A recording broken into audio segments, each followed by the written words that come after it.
Subscribe Adda 24/7 and press the bell icon.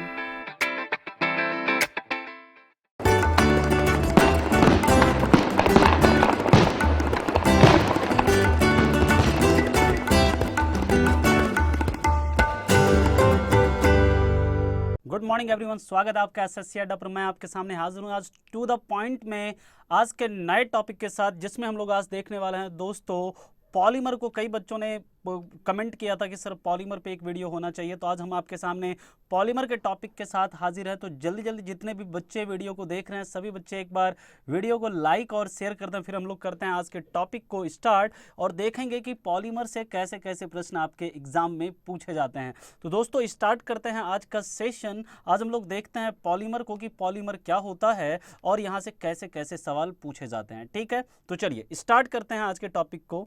तो आज का टॉपिक है दोस्तों हमारा पॉलीमर, जिसे हम लोग हिंदी में क्या कहते हैं, बहुलक कहते हैं। क्या कहते हैं इसे हिंदी में, याद रखना है इसे हिंदी में बहुलक कहा जाता है।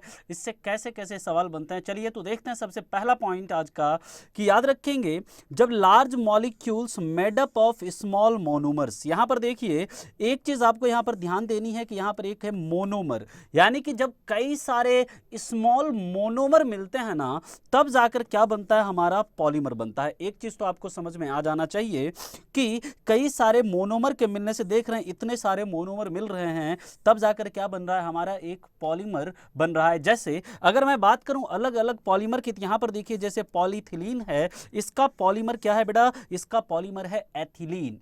जैसे यहां पर पॉलीप्रोपिलीन है तो इसका क्या है, मोनोमर प्रोपिलीन है। ये जो टेबल है this table is very important, यहां से कई सवाल आपके एग्जाम में पूछे जाते हैं। जब हम लोग बात करते हैं दोस्तों ब्यूटेनाइड का मोनोमर किसका मोनोमर है, तो पॉलीब्यूटेनाइड का। जब हम लोग बात करते हैं दोस्तों जो टेफ्लॉन होता है, टेफ्लॉन का मोनोमर का क्या नाम है, तो टेट्राफ्लोरोएथिलीन। ये बहुत वेरी वेरी इंपॉर्टेंट है, कई बार एग्जाम में पूछा जाता है कि टेफ्लॉन के मोनोमर का क्या नाम होता है, तो टेट्राफ्लोरोएथिलीन। और जो पीवीसी होता है दोस्तों पॉलीविनाइल क्लोराइड, इसका जो मोनोमर होता है दैट इज विनाइल क्लोराइड। ये भी आप याद रखेंगे, ये टेबल काफी इंपॉर्टेंट है, यहां से काफी ज्यादा प्रश्न बनते हैं। तो यानी कि पॉलीमर क्या होता है, जब कई सारे स्मॉल मोनोमर मिलकर एक बड़ा चेन बनाते हैं तो उसे ही हम लोग पॉलीमर कहते हैं। सबसे बेसिक सी बात। अगले पॉइंट पर चलते हैं दोस्तों, अगला फैक्ट देखते हैं। याद रखेंगे जो प्लास्टिक होता है, प्लास्टिक जो हम लोग डेली यूज करते हैं, ये प्लास्टिक किससे बना होता है, it is made up of polymer. और ये जो पॉलीमर होता है ना दो प्रकार के होते हैं, एक होते हैं नेचुरल पॉलीमर और एक होते हैं सिंथेटिक पॉलीमर। ठीक है ना, जो नेचुरल पॉलीमर होते हैं वो कौन होता है दोस्तों, प्रोटीन, सेलुलोज, वूल, सिल्क, स्टार्च यानी जिसे हम लोग मंड कहते हैं, ये नेचुरल रबर या डीएनए, ये सभी किसके एग्जाम्पल हैं, ये सभी एग्जाम्पल हैं नेचुरल पॉलीमर्स के। तो आपसे ऐसे पूछा जा सकता है कि इसमें कौन सा एक एग्जाम्पल है प्राकृतिक बहुलक का। तो याद रखेंगे ये सभी किसके एग्जाम्पल, प्रोटीन, सेलुलोज, वूल, सिल्क, स्टार्च, नेचुरल रबर और डीएनए, ये सभी किसके एग्जाम्पल हैं, नेचुरल पॉलीमर या प्राकृतिक बहुलक के। जबकि जो सिंथेटिक पॉलीमर है जो कि मनुष्य के द्वारा लैब में तैयार किया जाता है केमिकल प्रोसेस के द्वारा, उसे हम लोग सिंथेटिक पॉलीमर कहते हैं। और इसका एग्जाम्पल है दोस्तों प्लास्टिक, सिंथेटिक फाइबर, सिंथेटिक रबड़, ये सभी किसके एग्जाम्पल हैं, सिंथेटिक पॉलीमर्स के एग्जाम्पल हैं, यानी कि जो मानव निर्मित बहुलक या कृत्रिम बहुलक के एग्जाम्पल्स हैं। जब हम लोग दोस्तों प्लास्टिक की बात करते हैं तो प्लास्टिक की खोज करने वाले याद रखेंगे जो व्यक्ति थे उनका नाम था अलेक्जेंडर पार्क्स। अलेक्जेंडर पार्क्स ने प्लास्टिक की खोज, सबसे पहला जो प्लास्टिक मैन मेड प्लास्टिक था वो किसने बनाया था, अलेक्जेंडर पार्क्स ने। ये चीज आप याद रखेंगे, यहां से भी प्रश्न पूछा जाता है। और प्लास्टिक भी दो प्रकार के होते हैं, एक होता है थर्मोप्लास्टिक, होता है थर्मोसेटिंग प्लास्टिक।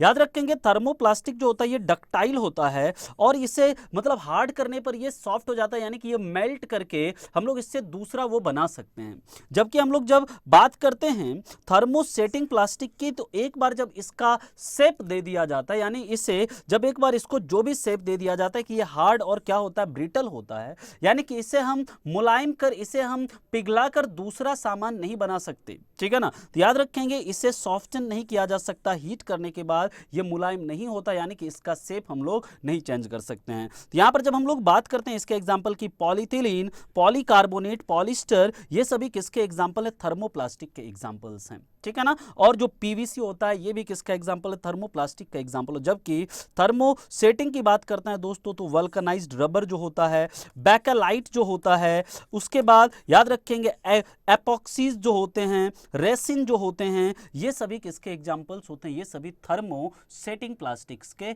एग्जांपल होते हैं। ठीक है ना। तो यहां पर सबसे जो इंपॉर्टेंट होता है दोस्तों दैट इज बैकेलाइट। पूछा जाता है इसमें कौन सा एक थर्मोसेटिंग प्लास्टिक का एग्जांपल है, तो याद रखेंगे दैट इज बैकेलाइट। और अगर आपसे पूछा जाए पॉलीथीन या पॉलीकार्बोनेट या पॉलिस्टर किस प्रकार के प्लास्टिक का एग्जांपल है, तो ये थर्मोप्लास्टिक का एग्जांपल है, ये भी आप याद रखेंगे। अब हम लोग चलते हैं दोस्तों अगले फैक्ट की बात करते हैं। तो याद रखेंगे एक होता है पीएलए। कई बार पूछा जाता है पीएलए का पूरा मतलब क्या होता है, तो ये भी एक प्रकार का पॉलिस्टर है जिसका नाम क्या होता है, पॉलीलैक्टिक एसिड।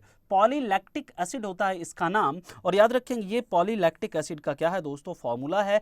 कई बार एग्जाम में पीएलए का फुल फॉर्म पूछा जाता है, व्हाट इज पीएलए, तो याद रखेंगे that is polylactic acid, it is also a type of polymer. ठीक है। तो चलते हैं हम लोग अगले फैक्ट की बात करते हैं दोस्तों, अगले पॉइंट पर चलते हैं। तो याद रखेंगे जो नायलॉन की बात करेंगे अभी हम लोग आगे। जो क्लिंबिंग रॉप्स होते हैं ना, यानी जो पर्वतारोही वगैरह जो पहाड़ को चढ़ने के लिए जो रस्सी का यूज करते हैं वो किससे बना होता है, वो नायलॉन से बना होता है। कई बार एग्जाम में पूछा जाता है climbing ropes are made up of which polymer, तो याद रखेंगे ये नायलॉन से बने होते हैं। इसके आगे की बात करें तो याद रखेंगे जो पैरासूट्स होते हैं और पैरासूट्स के अंदर जो रोप होते हैं ये भी किससे बने होते हैं दोस्तों, it is also made up of nylon, ये भी आपने याद रखनी है। फिर हम लोग चलते हैं दोस्तों अगले फैक्ट की अगर बात करें तो याद रखेंगे पॉलीस्टीरीन। पॉलिस्टर या जिसे हम लोग पॉलिस्टर कहते हैं, ये जो पॉलीस्टीरीन होता है ये किसका पॉलीमर होता है, it is polymer of styrene. और स्टीरीन को ही याद रखेंगे दोस्तों फिनाइल एथिलीन भी कहते हैं, ये काफी इंपॉर्टेंट है। कई बार पूछा जाता है कि फिनाइल इथिलीन किसे कहा जाता है, दैट इज स्टीरीन, है ना। तो पॉलिस्टर जो है किसका पॉलीमर है एक, तो याद रखेंगे polyester is polymer of styrene. और इसका यूज कहां पर होता है, रेडियो और टीवी कैबिनेट को बनाने में। रेडियो और टीवी कैबिनेट के निर्माण में किसका यूज किया जाता है, इसी पॉलिस्टीरीन का यूज किया जाता है। और पॉलिस्टर वाले जो कपड़े बने होते हैं दोस्तों वो भी इसी पॉलिस्टीरीन से बना हुआ होता है। ये स्टीरीन का फॉर्मूला है, स्टीरीन का फॉर्मूला याद रखेंगे C6H5CH और डबल बॉन्ड के साथ क्या जुड़ा हुआ है, CH2। ये किसका फॉर्मूला होता है, ये स्टीरीन का फॉर्मूला होता है, इसे भी आप लोग याद रखेंगे। हम लोग चलते हैं दोस्तों अगले फैक्ट की बात करते हैं। तो याद रखेंगे कि the most suitable material for preparation of handles of cooking utensil is Bakelite. जो कुकिंग यूटेंसिल होता है ना, जितने भी खाना बनाने वाले सामान होते हैं, चाहे वो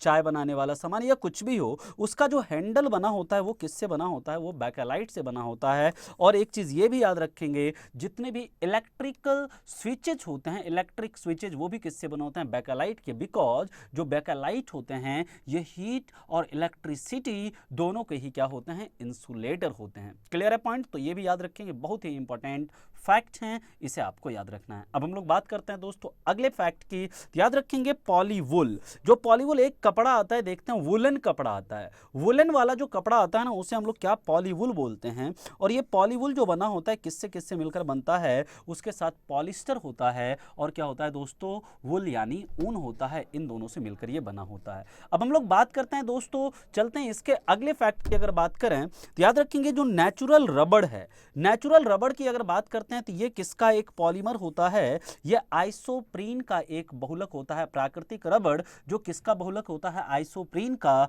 और ये प्राकृतिक रबड़ जो प्राप्त किया जाता है दोस्तों वो पेड़ से, जो रबड़ का पेड़ होता है उससे किस रूप में प्राप्त होता है, लेटेक्स के रूप में। ये जो देख रहे हैं दिस इज एक्चुअली लेटेक्स। और ये जो फॉर्मूला देख रहे हैं दोस्तों CH3CH2CH2, ये फॉर्मूला किसका है, ये फॉर्मूला है आइसोप्रीन का। तो ये भी आप याद रखेंगे। हम लोग चलते हैं दोस्तों इसके बाद अगले फैक्ट की बात करते हैं। तो याद रखेंगे जो रबड़ होता है, रबड़ के प्रोडक्शन में किसका यूज किया जाता है, जेलेटिन। जेलेटिन एक पदार्थ होता है, इसका यूज रबड़ के निर्माण में किया जाता है। कई बार पूछा जाता है रबड़ के निर्माण में किसका यूज करते हैं, तो जेलेटिन पाउडर होता है। ये जो देख रहे हैं ये पाउडर है, इसका यूज रबड़ के निर्माण में किया जाता है। और रबड़ के वल्कनाइजेशन में दोस्तों किसका यूज करते हैं हम लोग, रबड़ के वल्कनाइजेशन में याद रखेंगे सल्फर का यूज किया जाता है। और रबड़ के वल्कनाइजेशन यानी जो रबड़ का वल्कनाइजेशन है इसकी खोज करने वाले कौन थे, याद रखेंगे सबसे पहले वल्कनाइज जो किया था रबड़ को, वो किया था चार्ल्स गुडईयर ने। चार्ल्स गुडईयर ने, जिन्होंने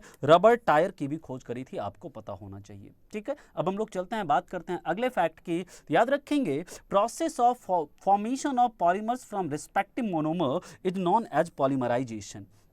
यानी बहुलकीकरण, ये जो क्या होता है, बहुलकीकरण का मतलब होता है जब कई सारे मोनोमर को हीट करके जब क्या बनाया जाए, एक पॉलीमर बनाया जाए, उसी को क्या कहा जाता है, पॉलीमराइजेशन कहते हैं। जैसे यहाँ पर देखिए इथिलीन है, और इथिलीन को जब 300 डिग्री सेल्सियस पर गर्म किया जाता है तो वहाँ पर क्या बनता है दोस्तों, वहाँ पर हमारा पॉलीथिलीन बनता है। यानी कि इथिलीन यहाँ पर क्या है, मोनोमर है, और पॉलीथिलीन क्या है, इस एथिलीन का बहुलक है। क्लियर है? तो पॉलीमराइजेशन का मतलब क्या होता है, कई सारे मोनोमर को हीट कर, गर्म कर क्या करना, उसका पॉलीमर तैयार करना, वही कहलाता है पॉलीमराइजेशन। ठीक है, हम लोग बात करते हैं दोस्तों अगले फैक्ट की। याद रखेंगे, जो बुलेट प्रूफ ग्लास होते हैं, कई सारे देखते हैं बुलेट प्रूफ ग्लास का जो यूज किया जाता है वो एक पदार्थ से बना होता है, that substance is known as लैक्सन।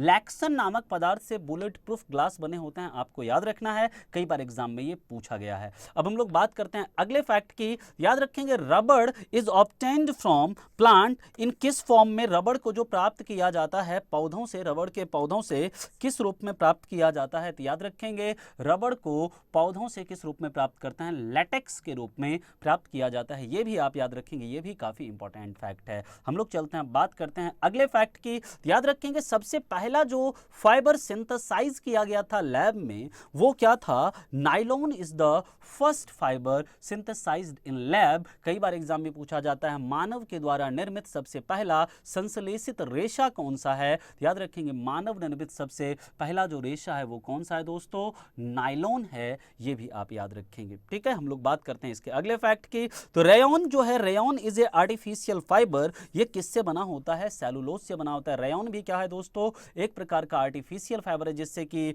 धागे, कपड़े, कई सारी चीजें बनती है। और ये रेयॉन जो बना होता है, दूसरा प्रश्न पूछा जाता है, रेयॉन किससे मिलकर बना होता है दोस्तों, तो रेयॉन बना होता है किससे मिलकर, तो ये सेलुलोज से मिलकर बनता है। ये भी आपने याद रखना है, काफी इंपॉर्टेंट फैक्ट है। हम लोग बात करते हैं अगले फैक्ट की। याद रखेंगे, पॉलीथीन का जो मोनोमर है वो क्या है, एथिलीन हम लोगों ने देखा है, और इसका यूज किसमें होता है, कैरी बैग को मैन्युफैक्चर करने में, पैकेजिंग मटेरियल जो होते हैं और जो बॉटल्स होते हैं उसको बनाने में किसका यूज किया जाता है, पॉलीथीन का यूज किया जाता है, जिसका मोनोमर क्या है दोस्तों, जिसका मोनोमर है एथिलीन, जिसका फॉर्मूला होता है C2H4। आपको ये पता है, ठीक है ना। अब हम लोग बात करते हैं अगले फैक्ट की। तो अगला फैक्ट याद रखेंगे दोस्तों, जो पीवीसी होता है, पॉलीविनाइल क्लोराइड, कई बार तो पीवीसी का सीधा फुल फॉर्म पूछते हैं। ये जो पीवीसी होता है ये किससे मिलकर बना होता है, विनाइल क्लोराइड से बना होता है, और इसका यूज कहां पर होता है, पाइप को और इंसुलेशन इसके बनाने में किसका यूज किया जाता है, पीवीसी का यूज किया जाता है। ये भी आपने याद रखना है।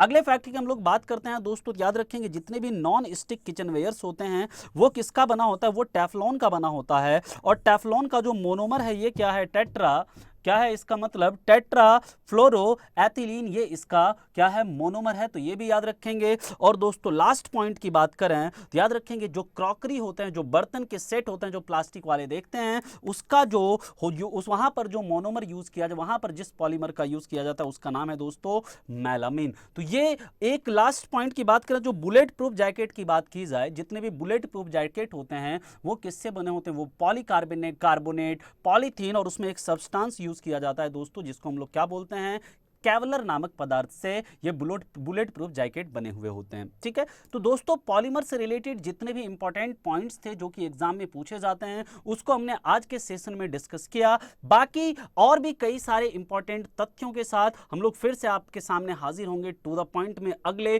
कुछ इंपॉर्टेंट टॉपिक के साथ, जहां से एग्जाम में प्रश्न पूछे जाते हैं। तब तक के लिए दोस्तों आप लोगों को वीडियो कैसा लगा आप लोग कमेंट में जरूर बताएंगे। वीडियो को ज्यादा से ज्यादा लाइक और शेयर करेंगे, और जो नए छात्र देख रहे हैं वो चैनल को सब्सक्राइब भी करेंगे। तो दोस्तों मिलते हैं हम लोग अगली क्लास में एक नए टॉपिक के साथ, नए मुद्दे के साथ। तब तक आप लोग वीडियो को देखते रहें and have a good day.